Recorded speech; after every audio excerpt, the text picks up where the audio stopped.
Well, once again, you have checked into the Appleton REIA podcast. Alongside of me for another exciting, exhilarating ride is Jacci Kunkel. How you doing? Doing well. I'm Dan Albarn. Thank you guys for checking us out. This is a podcast dedicated to you, the real estate investor, helping you tips, techniques, and overall strategies to run your business more effectively, save some time, and ultimately make more money, and I dare say serve more people, because that's what we do in this business of real estate is we serve individuals. Oh, sure. So, Jacci, answer me a question. What happened to 2019? Ha! Right? We blinked. It's over. We blinked. Oh, my word. As I get older, it just seems like time flies faster and faster. Remember when you were like 3 and it took like forever for like an hour to come? Yeah. I remember in kindergarten when we changed the year and the teacher changed the calendar and I was like, so now it's a different year. Like, are we going back to that year? And she was like, no, it's no longer 1980. Yeah. And I'm like, well, all right. Absolutely. I mean, time flies. As we get older, we become more busy. We have more things on our plate. There's more people involved in our world. It consumes us. Good. So as we come to the end of the year, the focus of today's podcast is putting together a year-end checklist that as a real estate investor, if you do these things, you can set yourself up to win and be successful into 2020. That's right. 2020, folks. Get ready for that to roll off the tongue, huh? Yeah. It's like perfect vision is 2020. Yes. 2020 is going to be your perfect year. How about that? Could very well be. Whatever you want to use for that motivation. So what we're going to do today is go over a few things that I know we do personally, and hopefully you guys can implement into kind of your strategery as we wrap up 2019. So it's a word. It is. I don't know if it is a word, honest. I don't think so, but I rocked it, and I'm owning it. Look it up in the dictionary. It's going to be slang with my picture next to it. But let's talk about the big one in the room, and that is the old tax bug. You know, as you wrap up 2019, coming into 2020, there'll be that thing called taxes that you're going to need to file. And this is a great time of year, Jacci, I know, to get together with your accountant. You guys have done this numerous times, and it's saved you huge, right? It's so important. And I was just talking to my accountant on Monday, and he's like, okay, he's asking me all these questions. What about this? What about this? You know, looking at the taxes that we filed last year and planning for the next year. And a lot of these things need to be done before the end of the year. So you've got a deadline of December 31. Mm-hmm. So some of the things that we've done in the past in, sharing our numbers with our accountant, he would look at it and say, okay, is there any big purchases coming up that maybe we could slide in this year to try to help with your burden for this year, and we'll worry about next year. Right. And I know that a couple of years ago, I found myself at the car dealership buying a car on the very last stinking day of the year. That is how I spent my New Year's Eve. On December 31st, I bought a new car. Mm-hmm. Because I was going to buy one anyways, probably in the next quarter. And he's like, well, if you're going to buy it anyway, like you're not doing this just for taxes, do it now. Yeah. Because you need something. You need some depreciation. So I know last year we bought a new trailer that we were going to buy anyway, but we bought it on December 27th because, again, sitting down with your accountant helps. And absolutely. In all businesses, planning, not just tax planning, but all planning is super important so you can see where you're at and where you're going. Sure. And I guess to this point, if you've not had a good relationship with an accountant, find one. Oh, boy. And if you're not locally, obviously we have people that we can recommend. But if you're listening to this podcast and you're not in the area, go to a local club. Find other people that are doing what you're doing in real estate and find out who are you using, because there are good accountants and there are bad accountants. If they do not understand real estate and how we transact property, specifically rehabs, if they don't treat it correctly and they treat it like a rental, boy, you're in a real world of hurt to make sure that you're getting all the benefits. And having someone like a good accountant like Jacci, and I have a good one as well, but they're preparing you, right? They're helping you on this journey. They're a partner in your business to help you save the most money and maximize, because let's be honest, no one knows that tax law better than them. So by having them and having them in your back pocket, they can help you obviously put things in place and move things around to be more successful and, keep more of the money that you work so hard to earn. And some of the things you might want to plan for, like last year we bought a rental property as well, and that saved us. Dude, we racked up it. And again, you want your accountant to properly bifurcate. There's 4 separate areas of depreciation. But we were able to save $75,000 of depreciation. That's crazy. $75,000. She did not misspeak. Right. $75K. So that's crazy. Maybe you're at a point in your business and your income that buying a rental property, and again, if that's not part of your vision, then you're not going to do that. We found a way to make it fit all the elements of our vision for our life and our business. and bought executive rental. But with that being said, maybe you need to do something like that. So again, sitting with your CPA, maybe you need to set up an HSA, a house savings account. Maybe you need to put more into your 401k at work, or maybe you need to start putting less in your 401k. I don't know. Right. Maybe you need to start a self-directed IRA so that you can invest outside. And, you have until April 15th to actually put the money into those accounts. But right now, as you're planning in your end of the year checklist, you want to at least open up the conversation and look at all of those things and see what is it that I need to do. Right. Because if you come to your accountant on April 14th and plop down a bunch of paperwork to them and saying, hey, what do I need to do for 2019?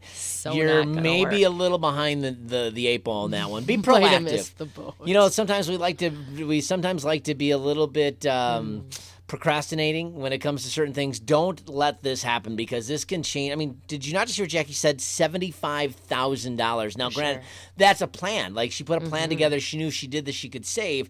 But having that type of discussion, let's say it's just even a fraction, the 10% of that, $7,500, that'd be a huge savings. So having that conversation now is important. But the other thing, too, is in regards to taxes, is maybe you're wanting to change accounting methods, or maybe instead of doing it with the old green bar sheets, you're going to start going to an online service like QuickBooks or something like that.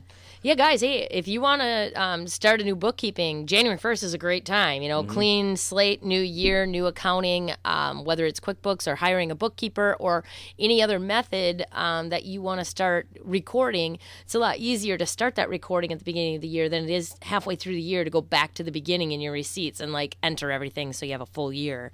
It's just nice to have a full year of the same thing. Right. So that's Absolutely. a really great. You also might need to change the classification if you're an LLC. Maybe your numbers make sense now. And again, a CPA can tell you that, Right. but it might make sense to start being taxed as an S Corp.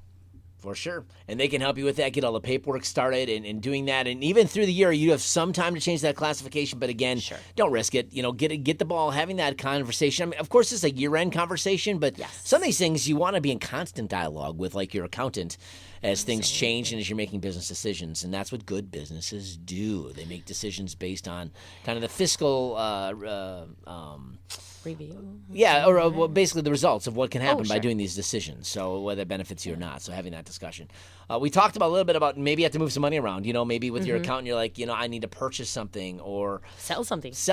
Right? We actually had a property at the end of the year last year, and we decided to change the closing date so we could sell it right after the first of the year rather than before, just so that the income would roll away. Because again, there's tax brackets, right? Yes, and so absolutely. your goal is to try to take all your deductions and depreciation to try to get down to the next bracket. And if you can move income into the next year, you can, again, next year has to worry about next year now, but you have 12 months then year. to plan that, as opposed to if you're on the cusp there and you have one more month, and by doing this changes things dramatically. Push it over the line. For sure. Absolutely. Yeah. And one thing that we just changed last week was our salary. So we are taxed as an S Corp. So before the 31st, you need to know if your salary needs a change, because you actually have to pay yourself. You have to show that you paid yourself. Correct. So if your salary needs to change, that's something that you want to put on your end of the year checklist. You want that to happen before December 31st. Because you can't change it after the beginning. Yeah, absolutely. So taxes is a big piece of that end of your checklist that can affect you dramatically. But also with the end of the year comes that time for reflection. A lot of times I think it's a good time to take some moments to really look at the year in review. What worked? What went well? I mean, look at your highlights and your successes. We all have things that went well, right? It's sometimes easy to focus on the negatives, but you have to look at what was positive. Yeah. And then did you continue to do more of that? Because sometimes we forget, right? Wait, Jackie? what worked so well you quit doing it? Yes. Let's go back to doing those things. Yes. So looking at what worked well, and maybe it's something that you need to do more of, or maybe you had a one-off thing like, wow, that really went well, and you didn't think much of it, and then it's like, well, if I did more of that into 2020, holy, this could be bonkers, right? But then also it is important to look back and say, okay, what didn't work? Maybe there's some things you tried, or maybe you're stuck in some things right now that you're evaluating, like you're putting all this money into something like pay-per-click or whatever the case may be, and you're like, boy, I'm just not seeing the returns on it.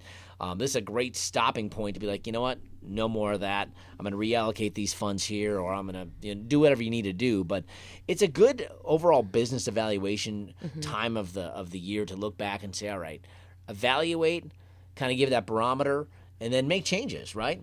Yeah, because some of the things that aren't working well, I know I've caught myself doing this in the past, but I don't think I'm as bad as some of the people I've met with where you just keep throwing good money after bad. And it's like, well, I've already spent so much money on this. Like, it's eventually going to work. It's like, I got to keep.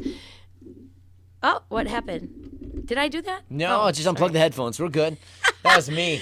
I gotta keep throwing money at this, and I gotta keep trying until it works because I need the payoff for all the money I already spent. And sometimes you just need to stop. You need to forgive yourself, and it's okay. Like, okay, we tried it. It didn't work, but let's not keep throwing the good money after bad. And let's just call it a learning experience and an expense, deduct it on our taxes and move along, right? Absolutely. Got to stop the bleeding somewhere. Boy, oh boy. And along with that, too, maybe, obviously in real estate, maybe there's certain properties you have. Maybe there's some rentals. And looking at what the market's going to do or what you feel is going to happen or how it's going to benefit you. Sometimes maybe you're changing into a different business strategy and it's time to start selling some of the rentals because you want some of that cash back that you can invest in other things. Or maybe there's even some partnerships that you are aligned with that maybe it's time to say thanks. Bye-bye. But we got to go. Maybe we bifurcate the partnership. A lot of people get started in real estate and they start with a buddy or a partner or, a joint venture that just went too far.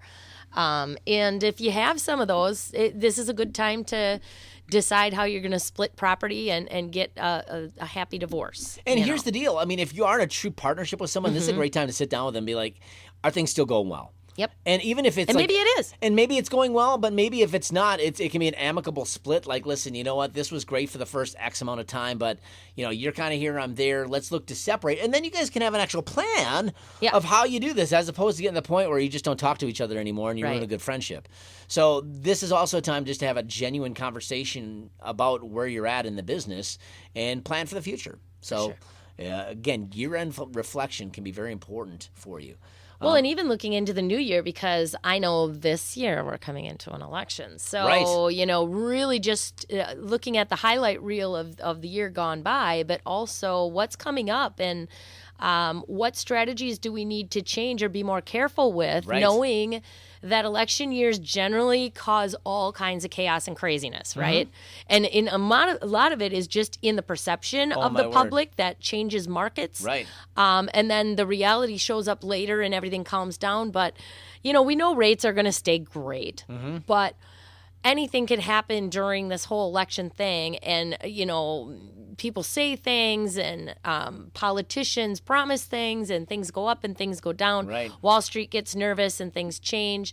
People get nervous about buying new property or building new property or they get excited about buying new property or building. So kind of start watching that and really following some of the news. I mean, this is your business, right? So you should be following industry-specific trends and what are the experts saying. So that you can make good plans on what am I going to buy and how am I going to price it? Am I going to look at comps from this summer?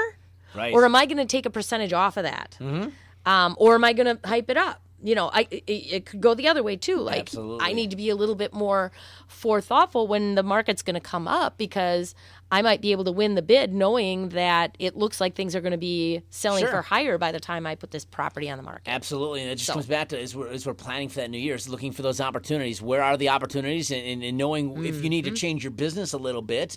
Maybe it's like you've been doing a lot of flips, but now you want to start holding on to rentals. So now you're going to what are the strategies and things you're going to do to change your business accordingly, because the marketing for the most part is pretty much the same. For sure. It's just changing about your strategy and having the other puzzle pieces in place to run that aspect of the business, because you don't want it eating you up with anything, right?